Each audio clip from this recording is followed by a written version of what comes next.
All right, this will be the fifth and final lesson for our early civilizations unit, at least this part, the Mesopotamian part. Again, we're going to be having separate lessons or units on the other early civilizations or first civilizations of China, India, and Egypt. So, basically, I left off last time talking about the Sumerians, and I took a little longer talking about the Sumerians, which was needed. But just felt like it would be too long of a video if I just kept going into things, so I decided to separate things out. But in this lesson, we will be covering both the Kingdom of Akkad and the reason why we choose to cover them, say, versus others, as well as the First Babylonian Empire. Now, with the Kingdom of Akkad, there's just one major reason that we talk about or include them, and I could include so many civilizations or different groups for this one. But the simple idea is they're known as the first conquerors in history. You know, they're the first people to essentially be imperialistic, I guess you could say, to conquer for conquering's sake. This wasn't about survival. This was about domination.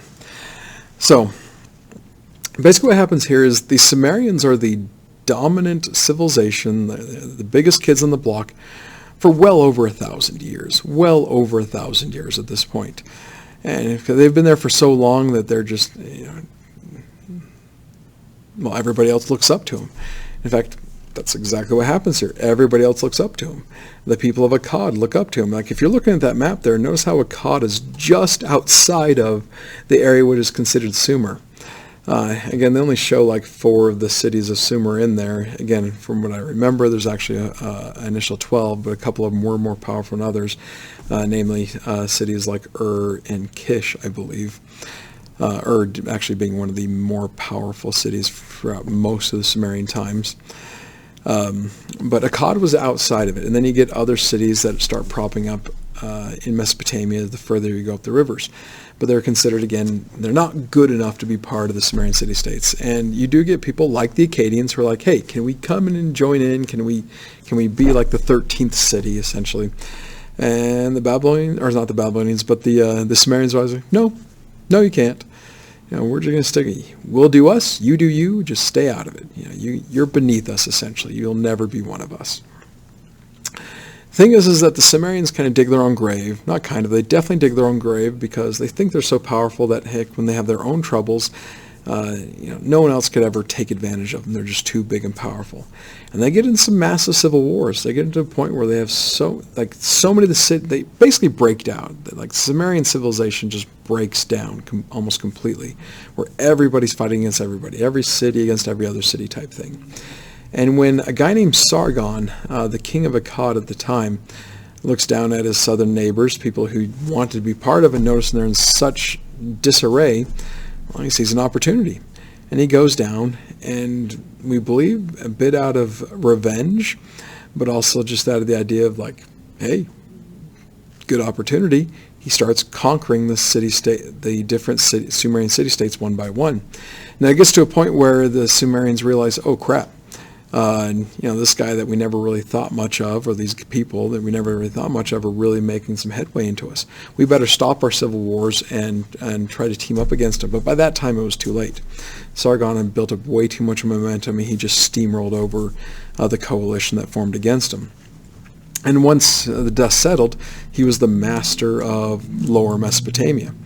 Looks around and basically just decides, this was fun. I'm going to keep doing this. So he just makes his way up all of Mesopotamia, just traveling further and further north, or I guess in this case, northwest, up the Tigris and Euphrates rivers, up Mesopotamia, conquering all before him. Until he basically gets to the point where he feels like, I have conquered everything I possibly can. Like it's very likely he might have gone further than what you see on this map here, just because, at least from what we know, he stopped because there was nobody left worth conquering. There's no other civilized or semi-civilized peoples there that are worth conquering at this point. So he just sits down and decides to rule over this massive empire, which he does, and then after he dies, it falls apart. Like Sumer is actually able to come back. Everybody else just kind of comes in their own, just controls their own, and so it just disappears. So it's just kind of this how do you put? I can't really speak right now. I'm losing my vocabulary. It's this blimp in history where they have this huge empire. It's the first one ever. It's amazing that he's able to conquer so much. And just the idea of being the first one ever to do it, and gone. Just gone. But that's the main reason we talk about the Akkadians. Now, with the Babylonians, they come around a few hundred years after the Akkadians. I say here around 800 BC arose another great empire. They come around earlier than that, but anyways, it's around that time. Yes, they're here a few hundred years after the Akkadians, and they do kind of the same thing. They conquer or subjugate a lot of the Mesopotamia, the river, the Tigris River, Euphrates rivers, the river valleys there in Mesopotamia. They conquer and subjugate a lot of it, and it's centered around the city of Babylon itself. This is known as the First Babylonian Empire because there is a second Babylonian Empire that props up a little over 1,000 years after this that is more well known to us. If you've heard names like the name Nebuchadnezzar, we refer to the Second Babylonian Empire mostly as a Chaldean Empire to kind of separate the two. But in most history books, you'll usually see to as both of them being referred to as the Babylonian empires, but just know this is the first one, whereas the second one comes 1,000 years afterwards, which we actually will talk about a little bit when we get into another one of our units. Anyways, I'm not going to go too much into this, not going to go into how they conquered things, not going to go into like their systems, stuff like that. The main reason why we talk about this First Babylonian Empire is from one of their leaders, a guy named Hammurabi. Hammurabi decided to write the world's first law code. This doesn't mean there weren't laws and consequences beforehand, but they're mostly subjective to the whim of whoever was in charge at the time. Nothing was ever written down. You couldn't say, well, I didn't break this law because there was no law written down to say I broke this. It could be one of those things where like the king is like, you know what, I don't like the fact that you jaywalked today. It's like, but you let me jaywalk all the time. You never say anything. Well, today it's wrong, so therefore off with your feet, type thing. And then you can make whatever, like the whole off with your feet thing, just off the top of my head, but you can make up any consequence you can.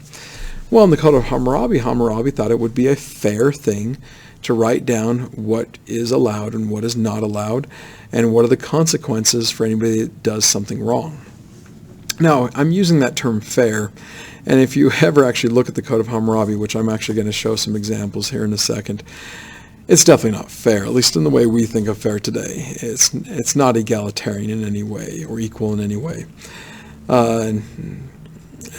Let's put it this way. Like if you're a higher up in Babylonian society and you steal something, you gotta, the punishment is you pay it back. Kind of a slap on the wrist type of situation.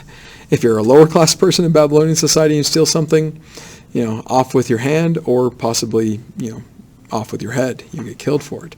And definitely not equal crime, equal punishment to fit the crime type stuff, what we're into today. But the one thing you could not argue about with the Code of Hammurabi was, I didn't know. You couldn't argue that you didn't know what the punishment would be if you broke a certain law with your certain social standing in place. Like that's one thing you could not claim. And that's why this is a big deal. That is something that actually helps keep the peace and order societies quite well, and people know and can work around work with or work around the laws and punishments put in place. You feel like you're more in control of what's going on when you feel like it's being held to and that the leaders will hold to that written law. And you can point to, but the law says this. I didn't do that. Now, that doesn't mean you're not going to get jacked in some way, shape, or form, but at least for the most part, people can feel like they're pretty safe when you have things written down. Unless the law is completely going against you, which, yes, that happens in history. I have a lot of things going through my mind. I won't segue down that way. I apologize. We can have that tangent in class. But one other thing I'd like to point out, and this gets into the whole religious aspect, you could say, of how, and we talked a little earlier with characters of civilization, how religion and government intertwine in many ways. Religion establishes right and wrong. Whatever system of belief is in place establishes right and wrong. And then the governments usually create rules and laws to go around what is established as right and wrong by religion. Well, in this case, Hammurabi puts a lot of emphasis or power behind his law code by saying, this isn't just me saying this. This isn't me just deciding what is fair in our society and what is right and wrong. I actually got this law code from an angel of God. And oh, by the way, I'm also a spokesperson for God and somewhat a bit deific myself. That pillar you're seeing there, that's what's being shown, is Hammurabi accepting the law code from an angel of God and saying, if you break one of these laws, you're not just doing something I don't want you to do, you're doing something God doesn't want you to do. So therefore, you most definitely deserve the punishment you get. And if you pause the video a little bit and read that little excerpt, that's in the beginning of it, you definitely see this idea of I'm the greatest ever, how dare you go against me, and God said so. So anyways, oh, that's really tiny. I highly doubt you can read that right there. I apologize. Well, let's just put it this way, and we can just keep this video a bit shorter. Look up some aspects of the Code of Hammurabi. You definitely get this idea of an eye for an eye from it, or in the way we look at it, it seems like a very unfair deal, but there's some that are just kind of fun in there. Like one of the things that it's talking about there is what you do to people who can't prove that you had a death spell put on you. This is how if a man has accused another of laying a kispu or spell upon him, but has not proved it, the accused shall go to the sacred river. He shall plunge into the sacred river, and if the river shall conquer him, he that accused him shall take possession of his house. If the sacred river shall show his innocence, and he is saved, his accuser shall be put to death. He that plunged into the sacred river shall appropriate the house of him that accused. Anyway, just let that sink in for a little bit. But if you want to read more fun stuff like that, look up the Code of Hammurabi. It is rife with things like that, or just like, what? What's going on here? How is that fair? And what is a death spell again? So anyways, I'll leave that with you. This is the last lesson we're going to have for our civilizations, and I will see you in the next unit.